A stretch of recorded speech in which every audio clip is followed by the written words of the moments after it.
So hi guys, welcome to my channel again.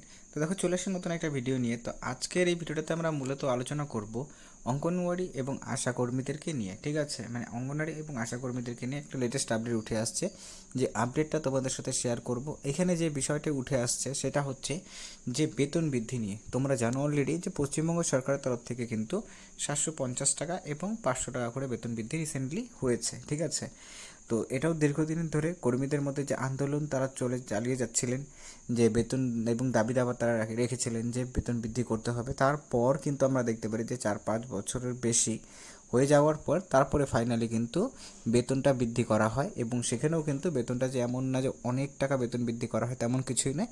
এই ক্ষেত্রে শুধুমাত্র 750 টাকা এবং সহায়িকাদের 500 টাকা করে বেতনটা ইনক্রিমেন্ট করা হয় পশ্চিমবঙ্গ সরকার তরফ থেকে। তা তাও এই বিষয়টাতে এখানে বলা যেতে পারে যে হ্যাঁ, রাজ্য সরকার তরফ থেকে করা হয়েছে, কিন্তু কেন্দ্র সরকারের তরফ থেকে কিন্তু কোনো রকম বেতন বৃদ্ধি এখনও পর্যন্ত করা হয়নি। তো সেক্ষেত্রে একটা অবশ্যই স্বাভাবিক ব্যাপার যে এটা অনেকের মধ্যে ক্ষোভ অবশ্যই রয়েছে যে অঙ্গনওয়াড়ি কর্মীদের প্রতিদিনই কাজের চাপ বেড়ে চলেছে। ঠিক আছে, নতুন নতুন তাদের স্কিম বা নতুন নতুন নিয়ম নিয়ে এসে সেখানে কাজের চাপ বাড়ানো হচ্ছে, কিন্তু বেতনের দিক দিয়ে দেখতে গেলে পরে কেন্দ্র সরকার কোনো রকমভাবে করে কোনো রকম বেতন বৃদ্ধি করছে না। তো সেই ক্ষেত্রে বেতন বৃদ্ধি নিয়ে যখন কারণ এখন যে প্রেজেন্ট টাইমসে বেতন বৃদ্ধি হলে পরে কেন্দ্র সরকার দ্বারাই কিন্তু বেতন বৃদ্ধিটা সম্ভব রয়েছে।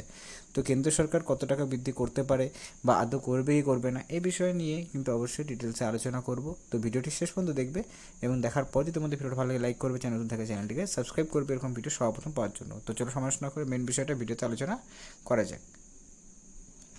তো প্রথমত যে বিষয়টা উঠে আসছে সেই বিষয়টা আমরা এখানে আলোচনা করব, সেটা হচ্ছে যে কর্মীদের এক্সপিরিয়েন্স অনুযায়ী। কারণ এই রিসেন্টলি আমি তোমাদের আরেকটা ভিডিও বানিয়েছিলাম যেখানে তোমাদের জানিয়েছি যে অভিজ্ঞতার অনুযায়ী, মানে যে সমস্ত কর্মী যারা রয়েছেন, যারা মনে করো 5 বছর বা 10 বছর হয়ে গেছে তারা চাকরি করছেন। ঠিক আছে, সেক্ষেত্রে এটা কেন উঠে আসছে যে মনে করো অভিজ্ঞতা অনুযায়ী বেতন বৃদ্ধি। কারণ আমরা অন্যান্য ডিপার্টমেন্টে দেখি যে অন্যান্য ডিপার্টমেন্টে যে সমস্ত স্টাফ বা কর্মীরা রয়েছেন কাজ কর্মরত, তাদের কিন্তু একটা সময় গিয়ে যত তাদের অভিজ্ঞতা বাড়বে তখন কিন্তু তাদের ইনক্রিমেন্ট হয়। ঠিক আছে, মানে বেসিক্যালি এখানে বলতে গেলে যে সরাসরি তাদের প্রমোশন করানো হয়। বাট আমরা আইসিডিএসের ক্ষেত্রে কিন্তু যদিও কিনা 50% এখানে প্রমোশনের কিন্তু ক্রাইটেরিয়া অবশ্যই রয়েছে, কিন্তু সেই 50%-এর কিন্তু কোনো রকমভাবে করে কোনো সুবিধা কিন্তু কর্মীরা পাচ্ছেন না। এবং এই ক্ষেত্রে কি, যদি তাদের প্রমোশন না করানো হয় তাহলে পরে বেতনটাও বৃদ্ধি হচ্ছে না। তো এটা একটা ক্ষোভ রয়েছে। তো এই রিসেন্ট আপডেট কী রয়েছে, তো রিসেন্ট যে আপডেটটি রয়েছে সেই আপডেটটার মধ্যে যেটা জানা যাচ্ছে যে কর্মীদের কিন্তু এক্সপিরিয়েন্স অনুযায়ী এখানে 14 থেকে অ্যাটলিস্ট 24,000 টাকার মতন কিন্তু বেতন হতে পারে। কারণ ইনক্রিজ তোমাদের যখনই প্রমোশনটা হবে তো সেই ক্ষেত্রে কিন্তু তোমাদের অটোমেটিক্যালি কী বেতনটা বৃদ্ধি করবেই। তো এটা একটা বিষয় থাকলো। আর বেতন বৃদ্ধি ছাড়া এই যে আরেকটা বিষয়টা, যে এটা কিন্তু কেন্দ্রীয় অর্থমন্ত্রকের দ্বারা যখনই এটা অনুমোদন পেয়ে যাবে তারপরে কিন্তু এটা লাগু তোমাদের হবে। ঠিক আছে, তার আগে কিন্তু লাগু হওয়ার সম্ভাবনা একদম নেই। যে মনে করো বললাম মানে হয়ে গেল এরকম কিছুই নয়। কারণ আমরা দেখেছি যে কেন্দ্র সরকার দ্বারা অঙ্গনওয়াড়ি কর্মী এবং আশা কর্মীদের শুধুমাত্র যে বাজেটটি গেল সেই বাজেটের মধ্যে শুধুমাত্র আয়ুষ্মান ভারত যে স্কিমটি রয়েছে, হেলথ স্কিমটি, সেই স্কিমটার আওতায় কিন্তু কর্মীদের শুধুমাত্র নিয়ে আসা হয়েছে, বাকি আর কোনো কাজ কিন্তু তাদেরকে দিয়ে করানো হয়নি, মানে অন্য কোনো কিছু ইনক্রিমেন্ট তাদের হয়নি।